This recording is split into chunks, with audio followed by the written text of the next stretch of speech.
Hi guys, welcome or welcome back to my channel, and if you're new, please consider subscribing before you exit this video. That being said, let's just dive right into it. आज मैं 2016 में आई भी horror thriller film Ouija origin of the evil को explain करने जा रही हूँ। इसका पहला पार्ट मैंने कल ही एक्सप्लेन करा है और उसका लिंक मैं आपको ऊपर आई बटन में दे दूंगी, so do check that out too. इस मूवी की IMDb रेटिंग 6.2 आउट ऑफ 10 है और ये रॉटेन टमेटो पे 83% फ्रेश है। ये मूवी आपको नेटफ्लिक्स पे देखने को मिल जाएगी। कहने को ये मूवी 2014 वाली आई हुई मूवी की सीक्वल है, बट एक्चुअली में उस मूवी की कहानी का प्रीक्वल है ये, जो 1960s में हुआ था। इस वाली मूवी का पूरा इंडिपेंडेंट स्टोरी है और इसकी एंडिंग एक्चुअली में ठीक से समझना जरूरी है, मगर इसका काफी ज्यादा पहले वाले मूवी से भी कनेक्शन है। पहले दोनों मूवी के बीच में सबसे इम्पोर्टेंट कनेक्शन को समझ लेते हैं जो दोनों की मूवी के बीच में है। वो ये है कि असल में दोनों चीज सेम घर के अराउंड ही चल रही है, जहाँ पे सारी सुपरनैचुरल चीजें शुरू हुई थी, मगर उन दोनों की जो स्टोरीज हैं वो डिकेड अपार्ट हैं। ऑल्सो जो कैरेक्टर डोरिस एंड पोलिना का है वो सेम है एक्चुअली में जो इविल होती हैं 2014 वाली मूवी में, जैसा कि हमको मालूम चलता है बिकॉज जो इवेंट्स हमें उस मूवी में दिखाए गए थे। पहले वाली मूवी में हमको ऐसा दिखाया गया था कि पोलिना एक्चुअली में लेन की मदद कर रही होती है डोरिस की बैक स्टोरी को समझा के, जो आगे हमको मालूम चलता है कि वो एक्चुअली में लेन को ट्रिक कर रही होती है उसकी बहन डोरिस को फ्री करने में, जो काफी ज्यादा प्रॉब्लम्स क्रिएट करती है। ये सारी चीज काफी सालों के बाद ओरिजिन ऑफ द इविल के हुई थी। तो पहले चलते हैं, इस कहानी को समझ लेते हैं और जैंडर्स का भी जान लेते हैं। इसके पहले की सारी चीज आउट ऑफ कंट्रोल और प्रॉब्लमैटिक हो गई थी। शुरुआत में जैंडर्स नॉर्मल परिवार था, मगर चीजें डोरिस, पोलिना और उसकी माँ एलिस के लिए आसान नहीं थी जब से उनके फादर रॉजर की डेथ हुई थी। वो लोगों का फॉर्च्यून टेलिंग और उनको झूठे सेंसेस देकर एक तरह से अपना गुजारा करते थे, मगर उनका इंटेंशन सारा सही होता है क्योंकि उनको अपने क्लाइंट्स को एक तरह से क्लोजर देना होता है उनके मरे हुए रिलेटिव्स के बारे में बता के, rather than tricking them to give them money. वो लोग तब भी उतना अच्छे से नहीं कर पा रहे होते हैं और पोलिना सजेस्ट करती है कि वीजी बोर्ड का इस्तेमाल करके वो लोग अपने एक्ट को एक नॉच ऊपर कर सकते हैं, जो एक्चुअली में एलिस करने को मान भी जाती है। उसके लिए जैसे ही वो बोर्ड घर आता है कि चीजें खराब होने लग जाती हैं। एलिस बोर्ड को टेस्ट कर रही होती है जो एक्चुअली में उसने मैग्नेटाइज करा हुआ होता है, और ना चाहते हुए भी वो मार्कस नाम के स्पिरिट से कनेक्ट हो जाती है जो थोड़े समय के लिए डोरिस के थ्रू कम्युनिकेट करता है।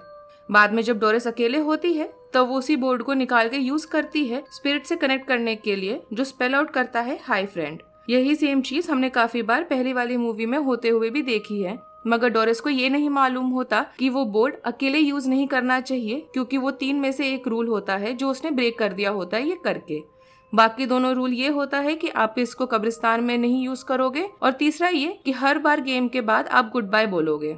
ये एक्चुअली में तीनों रूल्स तो ब्रेक कर दिए गए होते हैं, जो हमको आगे चल के मालूम चलता है कि घर के अंदर ही बॉडीज बरीड हैं और मूवी में कभी कोई गुड बाय बोलता ही नहीं है। सो अब डोरिस एक स्पिरिट से कम्युनिकेट कर रही होती है जिसको वो तो सोचती है कि उसके फादर रॉजर की स्पिरिट है, मगर एक्चुअली में वो मार्कस की होती है। इसी मिसअंडरस्टैंडिंग की वजह से डोरिस अपनी मॉम एंड पोलिना को भी कन्विंस करती है एक वीजी बोर्ड के सेशन के लिए, जिससे रॉजर को कांटेक्ट करा जा सके। और उसके बीच बोर्ड एक क्वेश्चन का आंसर देता है जो सिर्फ एलिस को ही पता होगा, जिसकी वजह से एलिस तक को लगने लगता है कि वो उसका हस्बैंड ही है जो इससे कम्युनिकेट कर रहा है। इससे हमको ये भी मालूम चलता है कि डोरिस के पास असली साइकिक एबिलिटीज भी हैं, जबकि एलिस अपने साइकिक होने की एबिलिटीज को फेक करा करती थी जब वो लोगों के लिए एक्ट करके पैसे कमाती थी। डोरिस एक बार और अकेले में बोर्ड को यूज करती है और उसको मार्कस दिखाई देता है प्लानचेट के थ्रू। मार्कस मिरर में दिखाई देता है और हमको मालूम चलता है कि वो all black covered human type दिखने वाला कोई क्रीचर है जिसकी लाल आंखें होती हैं एंड उसके अराउंड स्मोक वेव टाइप कुछ होता है। वो डोरिस के बैक को काफी अननेचुरल तरीके से बेंड कर देता है और उसके अंदर अपना पूरा आर्म घुसा के उसको पोजेस कर लेता है। अब डोरिस सिर्फ उसे कम्युनिकेट ही नहीं कर पा रही होती बल्कि वो उसके पोजेशन में भी होती है। डोरिस के अंदर चेंजेस इसके बाद काफी ज्यादा ऑब्वियस तरीके से दिखाई देते हैं और वह काफी वायलेंट भी हो गई होती है। बल्कि इतना ही नहीं, उसके सफेद आईज और काफी ज्यादा बड़ा मुंह खोले हुए भी हम देख सकते हैं। पोलिना अभी भी कंफ्यूज होती है कि उसकी बहन के साथ एग्जैक्टली चल क्या रहा है, और उसको वो एक दिन फॉरेन लैंग्वेज में पेजेस पे कुछ लिखते हुए दिखती है, जिसको वो फादर टॉम को दिखाती है जाके, जो उसके स्कूल में होते हैं। पढ़ के ट्रांसलेट करने के बाद फादर टॉम उनके घर आते हैं, मगर उनको एग्जैक्टली नहीं बताते कि चल क्या रहा है, और वो डोरिस को एक वीजी बोर्ड के सेशन के लिए बोलते हैं जहाँ वो उनकी डेड वाइफ से कॉन्टैक्ट करेगी। सेशन में जब पूछा जाता है कि किससे कम्युनिकेट करा जा रहा है तो वो एक नाम स्पेल आउट करता है। बाद में टॉम बताता है कि वो नाम एक्चुअली में उसकी वाइफ का नहीं है, बल्कि वो नाम है जो उसने अपने दिमाग में जानबूझ के फोकस करा हुआ था जब वो बोर्ड से ये आंसर का वेट कर रहा था। मतलब कि जो नाम आप सोच रहे होते हो बोर्ड वही स्पेल करता है rather than the actual name जो सच है। इससे हमको पहले वाले सीन का भी मालूम चलता है कि क्या एग्जैक्टली हुआ होगा जब वो लोग रॉजर से कॉन्टैक्ट करने का ट्राई कर रहे थे। बोर्ड एक्चुअली में उस आंसर को पिक करता है जो लोग सोच रहे होते हैं, और ज्यादातर लोग सही चीज ही सोच रहे होते हैं जब वो सवाल करते हैं। उसके बाद फादर टॉम पूरा समझाते हैं उन पेजेस को लेके कि उसमें लिखा क्या हुआ है, जिससे हमको मालूम चलता है कि वो पोलिश में लिखी हुई कुछ चीजें हैं और उसका ऐसा वरिंग इवेंट सारे जो घर में हुआ था सालों पहले वो बताया गया है। ये भी मालूम चलता है कि अराउंड वर्ल्ड वॉर 2 एक जर्मन डॉक्टर जो एक्सपेरिमेंट करा करता था जूइश पोलिश लोगों के ऊपर, वो वहां पे रहा करता था और वो घर के बेसमेंट में छिप के ये काम करता था। उसके बाद जब वो लोग मर जाते थे एक्सपेरिमेंट की वजह से, तो वो डॉक्टर उन लोगों को वॉल के अंदर स्पेसेस में बरी कर देता था, और उनके इतने वायलेंट डेथ की वजह से ही उनके स्पिरिट अनरेस्ट के स्टेट में हैं अभी तक। बाद में फादर टॉम को बॉडीज भी मिलती हैं और वो लोग रियलाइज करते हैं कि वो लोग बोर्ड वाला गेम एक तरह से कब्रिस्तान में ही खेल रहे थे। इससे ये हो जाता है कि अगेन 3 में से एक रूल जो मैंने आपको पहले बताया था वो ब्रेक हो जाता है। अब एक और चीज है जो मेरे को लगता है यहाँ पे कि मार्कस एक्चुअली में उस डॉक्टर का ही स्पिरिट है, क्योंकि दोनों के रोल्स एक्चुअली सेम एक्टर ने प्ले करे हैं, मगर मूवी में ऐसा कुछ भी बोला नहीं जाता। अब ये तो मालूम हो गया होता है कि स्पिरिट को एक वेसल चाहिए जैसे कि डोरिस की, क्योंकि वो खुद की बॉडी या फिर वॉइस उसके पास नहीं होता, वो सिर्फ बोर्ड के थ्रू ही कम्युनिकेट कर सकता है, और अगर वो 3 रूल्स को एक साथ ब्रेक करा जाए तभी वो किसी को पोजेस कर पाएगा। ऑल्सो स्पिरिट को ऐसा भी वेसल चाहिए जिसमें साइकिंग पावर भी हो, और हमको मालूम ऑलरेडी चल गया है अब तक कि डोरिस के पास ऐसी एबिलिटीज हैं एज वेल एज पोलिना के पास भी है, बट उन दोनों की मॉम के पास ऐसा नहीं है। और हमको मूवी के दौरान ये मालूम चलता है कि ये एबिलिटी हर जनरेशन को स्किप करके आती है फैमिली में। जहाँ तक लोगों के कान में विस्पर करने वाली बात है, हमको ये तो नहीं मालूम चलता है कि डोरिस उनको क्या बोल रही है, बट हमको पहले मूवी में पोलिना से ये मालूम चलता है कि वो हॉरिबल एंड वंडरफुल चीजें दोनों एक साथ बोल रही होती है। इट्स ऑल अबाउट कि वो वॉइस के थ्रू डीमन उन लोगों को एक तरह से पोजेस करने की कोशिश करता है, as a result of which वो खुद को मार डालते हैं।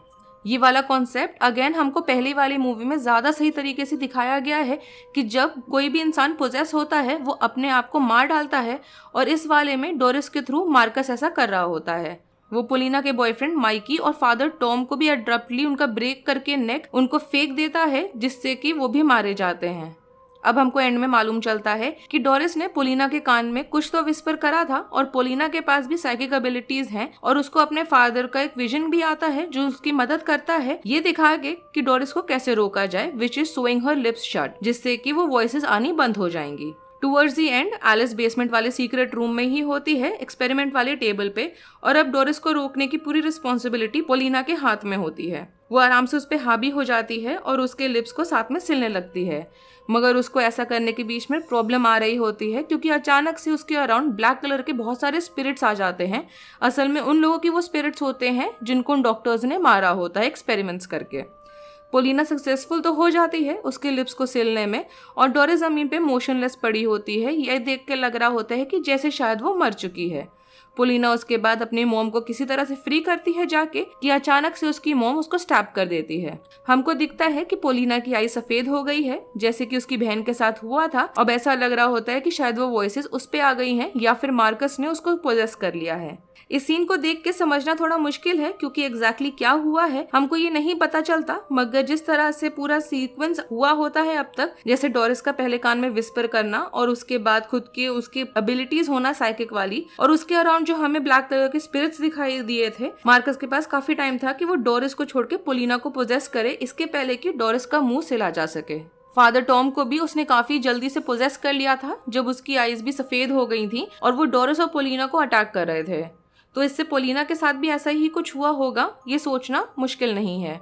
इसके बाद हमको पोलिना का दिखाया जाता है जो मेंटल असाइलम में है, जहाँ पब्लिक का ओपिनियन ये होता है कि पोलिना पागल हो गई थी और उनको कभी भी डोरिस की बॉडी नहीं मिली। पोलिना वापस अपने रूम में आके अपने खून से एक वीजी बोर्ड बनाती है और अपनी बहन को समन करती है। डॉक्टर को डोरिस पोलिना के कमरे में भी दिखाई देती है, और उसके पहले कि वो डॉक्टर के पीछे आती है सफेद आईज लेके, और वो सीलिंग पे उल्टा चल रही होती है। मतलब डिस्पाइट पोलिना नॉर्मल दिखाई दे रही है बट वो अभी भी इवल स्पिरिट के इन्फ्लुएंस में है, विच इंक्लूड कि वो अब डोरिस के इन्फ्लुएंस में है। अब लास्ट में एक छोटा सा सीन हमको दिखता है क्रेडिट के बाद जो है, जो डायरेक्टली उस पहली वाली मूवी से इसको कनेक्ट कर देता है। हमको पोलिना व्हील चेयर पे बैठी हुई दिखाई देती है जो एल्डर पोलिना में बदल जाती है। हमको मालूम चलता है कि उसको बोला गया था कि उसकी नीस उसको मिलने को आई है, जो और कोई नहीं पिछले मूवी की लीड लेन होती है, और मूवी खत्म हो जाती है। अगर आपको इस मूवी की एक्सप्लेनेशन पसंद आई हो तो do like the video, share it with your friends, subscribe to my channel, it will help me a lot. Thanks for watching, bye.